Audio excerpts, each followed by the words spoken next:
Are you a little anxious today to see what happens in the markets? Boy, they took a beating on Friday, and some of the analysts are saying that this could be a Black Monday. We'll see as the markets are opening, and investors, analysts will start reacting here soon. I'm Joey Hudson in for Mike today as he is taking the week off. I'll be with you all week.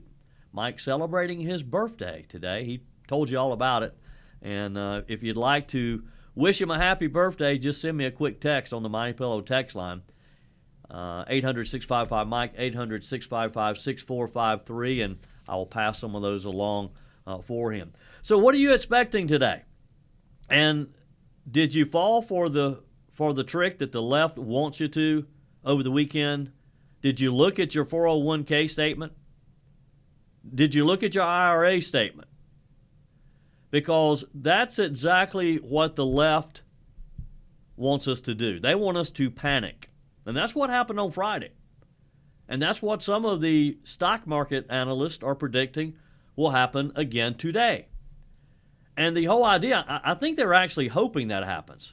I think they're encouraging that response to Trump's tariffs because they want you and me to put pressure on Donald Trump and his administration to stop the tariffs, to drop back and rethink this. It's almost like we don't have the stomach to do what we know is necessary to get our country back on track, to bring jobs back to America, to have these companies building manufacturing plants all across our great country. We know that Trump is right. We know that if we stick to this and stay the course, that will be the outcome, that these companies will bring the American jobs back. But boy, it gets a little bit scary, doesn't it, when you see your 401k balance dropping literally before your eyes. And that's what they want. They want us upset. They want us telling the pollsters that we don't have the confidence in the president anymore. Folks, we're just over 2 months into this. Nobody said it was going to be easy. President Trump reacting to some questions on Air Force One as he was returning to the nation's capital over the weekend, used the analogy that, sometimes you have to take corrective measures. Sometimes you have to take medicine to get better in cut number one. Is there pain in the market at some point you're unwilling to tolerate this idea of a Trump put? Is there a threshold? I think your question is so stupid. I think it's I don't want anything to go down, but sometimes you have to take medicine to fix something. And we have such a horrible, we have been treated so badly by other countries because we had stupid leadership that allowed this to happen. They took our businesses, they took our money, they took our jobs, they moved it to Mexico, they moved it to Canada, they moved a lot of it to China. And it's not sustainable. We're not going to do it. Now we have hundreds of billions of dollars is pouring into our country on a monthly basis. It's pouring. It's already started because they put tariffs on. And eventually it's going to straighten out and our country will be solid and strong again. And he's right. Sometimes you do have to take medicine. Sometimes it doesn't taste very good. But you have to take corrective action to correct a wrong that has happened. And that's what Donald Trump is doing. And look, he is the author of The Art of the Deal. Go back and read it. If you don't have a copy, find a copy somewhere on eBay or somewhere. Because we have to trust the president to do what we elected him to do and not have the knee-jerk reaction that so many people have had over the weekend after Friday. And it's almost like they're just hoping it happens again today, that we will have this Black Monday that so many analysts are predicting. It's kind of interesting, some of the people who were out on the front taking the lead on this narrative. CNBC host and market commentator Jim Cramer, for one. He was sort of leading the doom and gloom message over the weekend. He warned that America is in store for what he called another Black Monday. He is equating it to potentially being as bad as what we saw back in 1987 when the market just plunged. Now, what you have to remember is we recovered from that. The market grew stronger. And quite often, or actually every time, that's what happens. It's just a matter of the timing. How long does it take? So Jim Cramer, and by the way, Cramer has the reputation of if he tells you to buy something, sell it. If he tells you to sell it, buy it. He's really not that good when it comes to predicting stocks. In fact, there's a fund that is set up to counteract his recommendations. So in other words, if you invest in this fund, it's going to do the opposite of what Cramer suggests. But in cut number 9, Cramer throws his warning out there that, hey, because keep in mind too, Cramer was supportive of these tariffs. He's always been supportive of tariffs. And he expressed his support of Donald Trump taking this action last week. But then when the market took a turn for the worse on Friday, he seemed to be second-guessing his thoughts. So he says, I'm going to be patient. And here's his warning to President Trump. Jim Cramer. The president doesn't try to reach out and reward these countries and companies that play by the rules in the 1987 scenario, the one where we went down 3 days and then down 22% on Monday, has the most cogency. We will not have to wait out too long, will we? We'll know by Monday. Fortunately, we had an excellent set of employment numbers today. At least it makes it less likely a crash will necessarily lead to a recession. But if President Trump stays intransigent and does nothing to ameliorate the damage that I saw these last 2 days, I'm not going to be constructive here. I will contain my anger, but only because I lived through 87, and in the end, I came out okay. I was in cash for the crash. I know what this feels like. Yep. We all know what this feels like, Mr. Cramer. But again, if Cramer says buy it, you probably should sell it. If Cramer says sell it, you probably should buy it. I'm not sure that I have a whole lot of confidence in what Jim Cramer is suggesting. 800-655-MIKE, 1-800-655-6453. Joey Hudson in for Mike on his birthday. Love for you to join the conversation. Does the tariff situation scare you? Are you concerned about what potentially could happen today if, in fact, we do have a Black Monday, as some of the analysts are predicting? Did you look at your 401k statement over the weekend and panic? I'm not a financial planner, but here's my advice. Don't look at your statement. Just put it in the drawer, leave it there, and check back in about 6 months.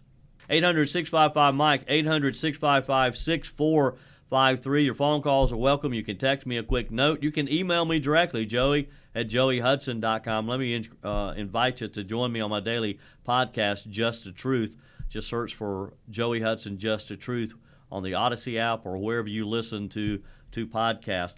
All right, so back to Victor David Hanson, because I think he summed this up the best of anybody. He talks about how tariffs have always been good for other countries.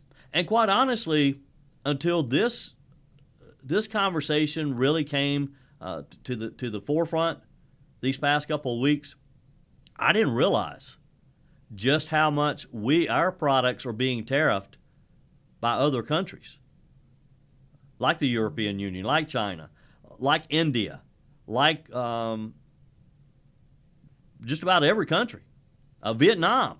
I was amazed at the tariffs that Vietnam charge us. And Victor David Hanson makes a good point when he says these tariffs of United States products didn't destroy their economy. In fact, it helped them build their country, build their economy. Let's take a moment and let me share with you what Victor David Hanson had to say over the weekend. Donald Trump announced Liberation Day. By that he meant we were going to be liberated from asymmetrical tariffs of the last 50 years. And yet the world seemed to erupt in anger. It was very strange, which brings up another question. Are our tariffs really tariffs? That is, were they preemptive? Were they punitive? No, they're almost leveled on autopilot. Whatever a particular country tariffs us, we reciprocate. In other words, it's their choice, not ours. China has prohibitive tariffs. So does Vietnam. So does Mexico. So does Europe. So do a lot of countries. If tariffs are so destructive of their economies, why is China booming? How is the EU even functioning? I thought tariffs destroyed an economy, but they seem to like them. Why would you get angry at the person who is reacting to the asymmetrical tariff and not the people who inaugurated the tariff? It's sort of like Ukraine and Russia. Russia invaded Ukraine. Do we blame Ukraine for defending itself and trying to reciprocate? No, we don't. Victor Davis Hanson, I think I said David a minute ago, Victor Davis Hanson, he makes a good point, doesn't he? And in his column, he expands on that, and he talks about the fact that, for example, he uses Canada. He says, why is Canada mad at us when it's running a $63 billion surplus and it has tariffs on some American products at 250%?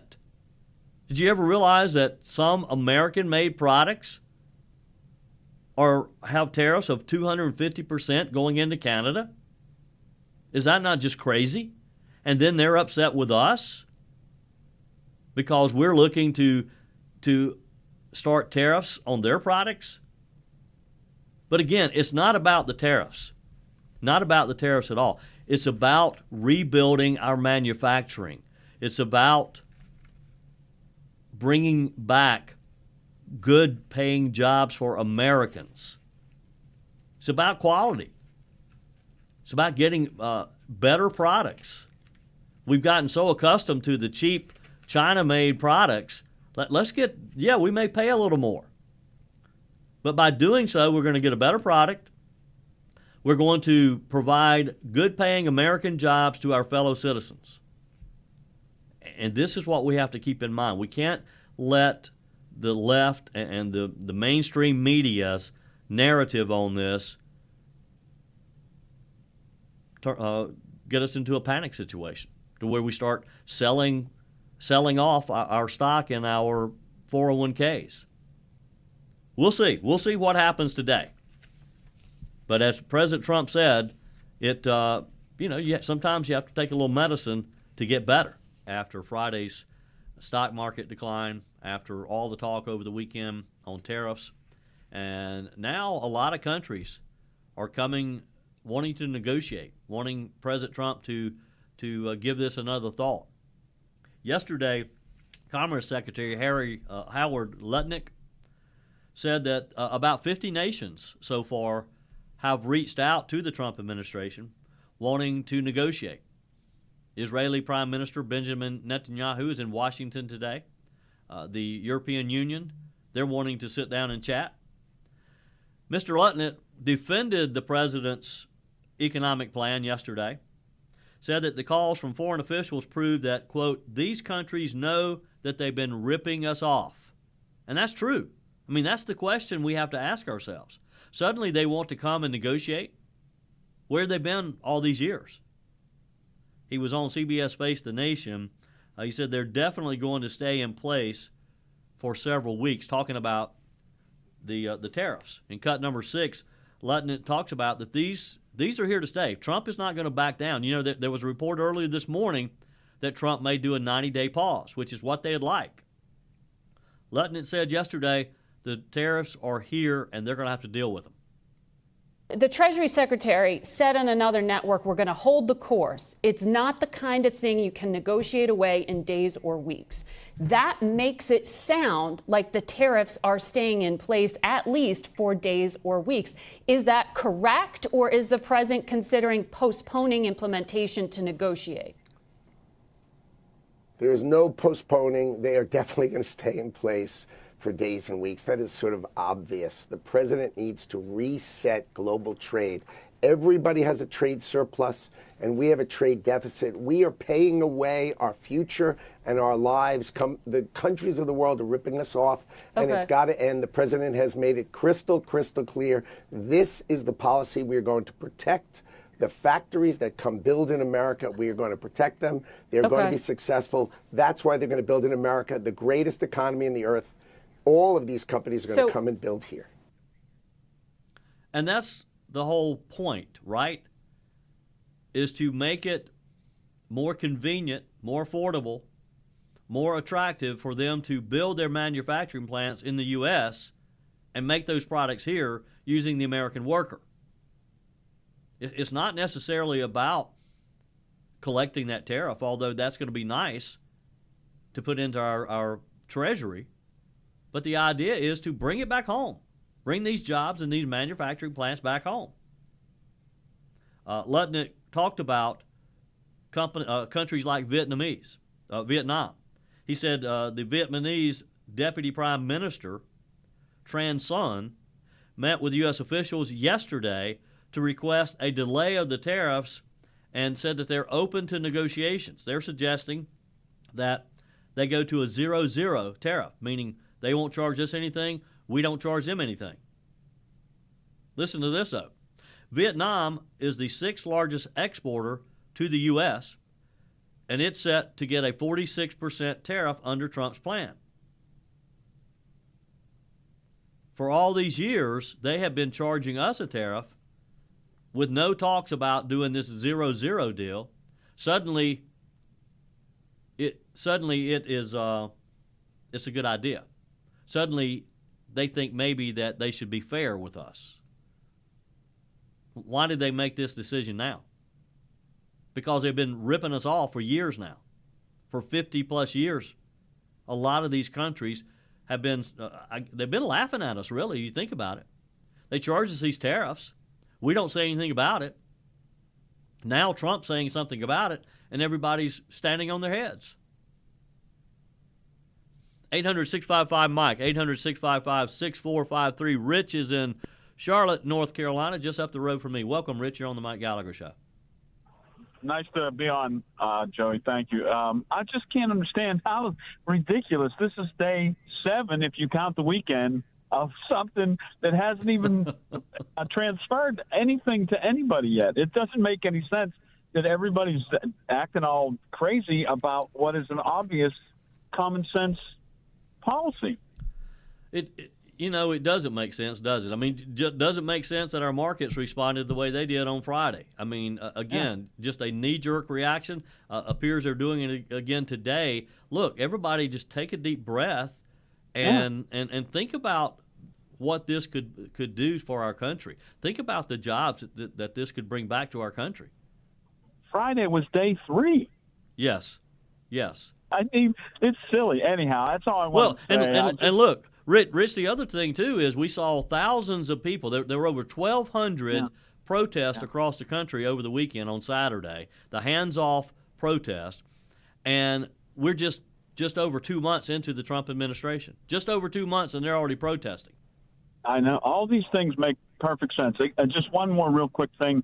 If 66% of the staff are at a negotiation, how does that make sense? How can we think that that's okay? 66% of the people are negotiating their contract. Anyhow, all the stuff that Trump's doing, I can't imagine that even in the back of someone's mind, the protesters or whatever, they have to see that these make sense, what he's doing. It's crazy. Yeah. How can you object to uncovering abuse in our government? How can you object to that when it's going to save everybody money? I can't figure it out. I mean, I guess Orange Man Bad is more ridiculous than we thought. Hey, Rich, study it a little more, and if you come up with a resolution, email me, okay? Let me know what you come up with. I know, I know. All right, Rich, have a great day. 800-655-6453. You can email me, joey@joeyhudson.com. You know, one of the things on NBC Meet the Press yesterday, Secretary of Treasury's Secretary Bessent was asked by Kristen Welker if the large drop in the stock market, this is in cut number 3, was part of Trump's plan? Was this something that they had expected? Let's start with the market reaction to President Trump's announcement of his tariffs. As I just laid out at the top of the program, the markets lost more than $6 trillion in value. Was this disruption always part of the plan, Mr. Secretary? Look, Chris, markets are organic, the animals, and you never know what the reaction's going to be. One thing that I can tell you as the Treasury Secretary, what I've been very impressed with is the market infrastructure, that we had record volume on Friday, and everything is working very smoothly, so the American people, they can be very take great comfort in that. And in terms of the market reaction, look, we get these short-term market reactions from time to time. The market consistently underestimates Donald Trump. I remember that in 2016, the night President Trump won, the market crashed. And it turned out he was going to be the most pro-business president in over a century, maybe in the history of the country.